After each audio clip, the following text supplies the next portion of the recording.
ଯିରିମିୟ ଅଧ୍ୟାୟ 18। ଯିରିମିୟଙ୍କ କତିରେ ସଦାପ୍ରଭୁଙ୍କ ନିକଟରୁ ଏହି ବାକ୍ୟ ଉପସ୍ଥିତ ହେଲା, ତୁମ୍ଭେ ଉଠି କୁମ୍ଭକାରର ଗୃହକୁ ଯାଅ, ସେଠାରେ ଆମ୍ଭେ ତୁମ୍ଭକୁ ଆପଣା ବାକ୍ୟ ଶୁଣାଇବା। ତେବେ ମୁଁ କୁମ୍ଭକାର ଗୃହକୁ ଗଲି, ଆଉ ଦେଖ, ସେ ଚକ୍ରରେ ଆପଣା କର୍ମ କରୁଥିଲା।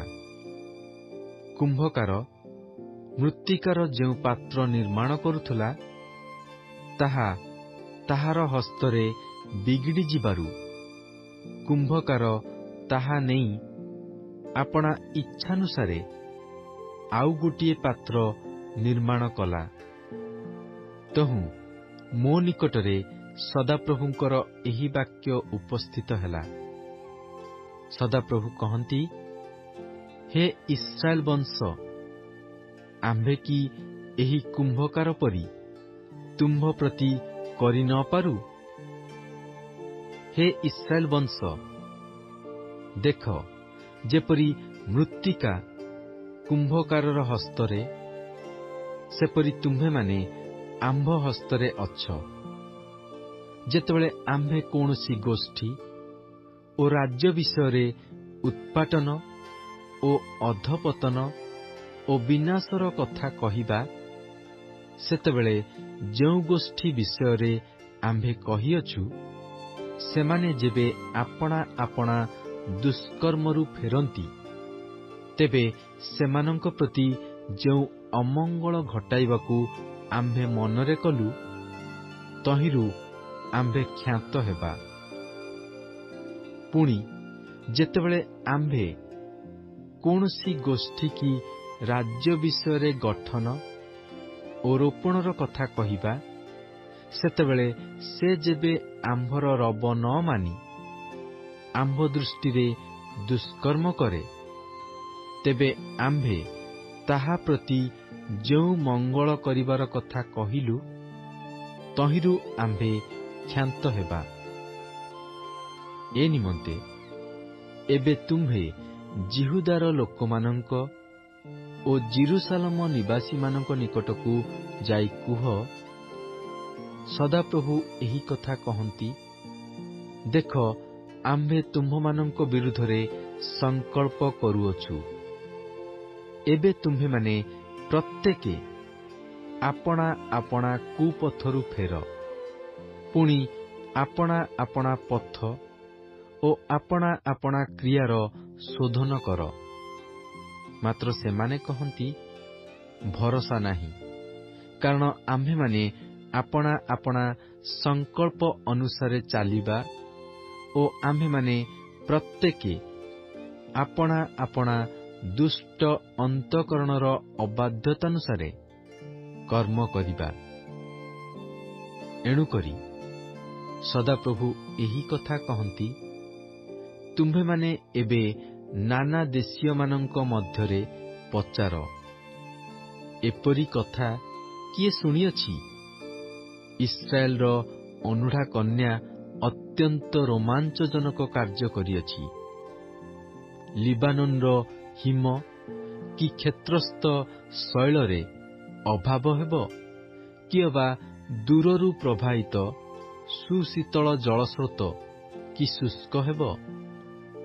ମାତ୍ର ଆମ୍ଭର ଲୋକମାନେ ଆମ୍ଭକୁ ପାଶୋରି ଅସାର ଦେବଗଣର ଉଦ୍ଦେଶ୍ୟରେ ଧୂପ ଜଳାଇଅଛନ୍ତି, ଆଉ ସେମାନେ ଅପ୍ରସ୍ତୁତ ମାର୍ଗର ନାନା ଉପପଥରେ ସେମାନଙ୍କୁ ଗମନ କରାଇବା ନିମନ୍ତେ ସେମାନଙ୍କ ପଥରେ, ପୁରାତନ ପଥରେ ସେମାନଙ୍କର ବିଘ୍ନ ଜନ୍ମାଇଅଛନ୍ତି।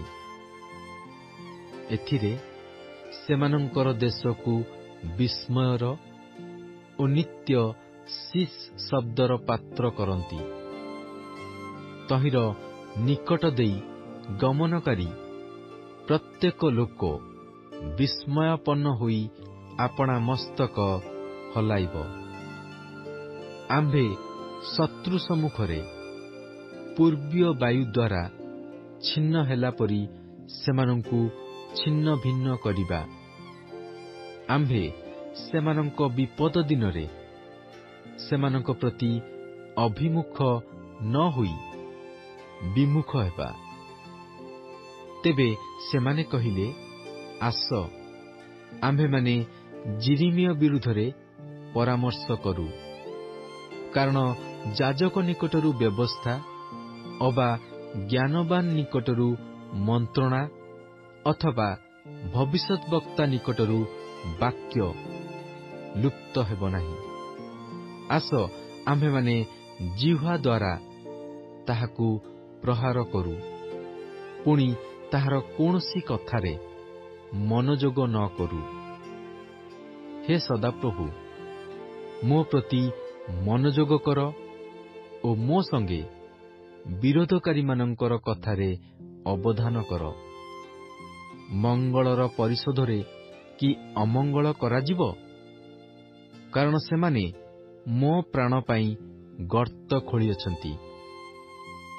ମୁଁ ସେମାନଙ୍କଠାରୁ ତୁମ୍ଭର ପ୍ରଚଣ୍ଡ କ୍ରୋଧ ଫେରାଇବା ନିମନ୍ତେ ସେମାନଙ୍କ ପକ୍ଷରେ ମଙ୍ଗଳଜନକ କଥା କହିବା ପାଇଁ କିପରି ତୁମ୍ଭ ସମ୍ମୁଖରେ ଠିଆ ହେଲି, ଏହା ସ୍ମରଣ କର।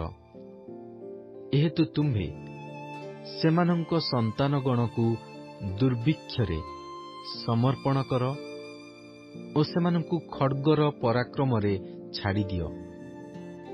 ଆଉ ସେମାନଙ୍କର ଭାର୍ଯ୍ୟାମାନେ ସନ୍ତାନହୀନା ଓ ବିଧବା ହେଉନ୍ତୁ ଓ ସେମାନଙ୍କର ପୁରୁଷମାନେ ମୃତ୍ୟୁରେ ସଂହାରିତ ହେଉନ୍ତୁ ଓ ସେମାନଙ୍କର ଯୁବାଗଣ ଯୁଦ୍ଧରେ ଖଡ୍ଗହତ ହେଉନ୍ତୁ। ତୁମ୍ଭେ ଯେଉଁ ସମୟରେ ହଠାତ୍ ସେମାନଙ୍କ ବିରୁଦ୍ଧରେ ସୈନ୍ୟଦଳ ଆଣିବ, ସେ ସମୟରେ ସେମାନଙ୍କର ସକଳ ଗୃହରୁ କ୍ରନ୍ଦନର ସ୍ୱର ଶୁଣାଯାଉ। କାରଣ ସେମାନେ ମୋତେ ଧରିବା ପାଇଁ ଗର୍ତ୍ତ ଖୋଳିଅଛନ୍ତି ଓ ମୋ ଚରଣ ପାଇଁ ଗୋପନରେ ଫାନ୍ଦ ପାତିଅଛନ୍ତି। ତଥାପି ହେ ସଦାପ୍ରଭୁ, ମୋତେ ବଧ କରିବା ପାଇଁ ସେମାନଙ୍କର ମନ୍ତ୍ରଣା ସବୁ ତୁମ୍ଭେ ଜାଣୁଅଛ। ତୁମ୍ଭେ ସେମାନଙ୍କର ଅଧର୍ମ କ୍ଷମା କର ନାହିଁ। କିଏ ବା ତୁମ୍ଭ ଦୃଷ୍ଟିରୁ ସେମାନଙ୍କ ପାପ ନିଭାଇ ଦିଅ ନାହିଁ। ମାତ୍ର ସେମାନେ ତୁମ୍ଭ ସମ୍ମୁଖରେ ନିପାତିତ ହେଉନ୍ତୁ। ତୁମ୍ଭେ ଆପଣା କ୍ରୋଧ ସମୟରେ ସେମାନଙ୍କ ପ୍ରତି ବ୍ୟବହାର କର।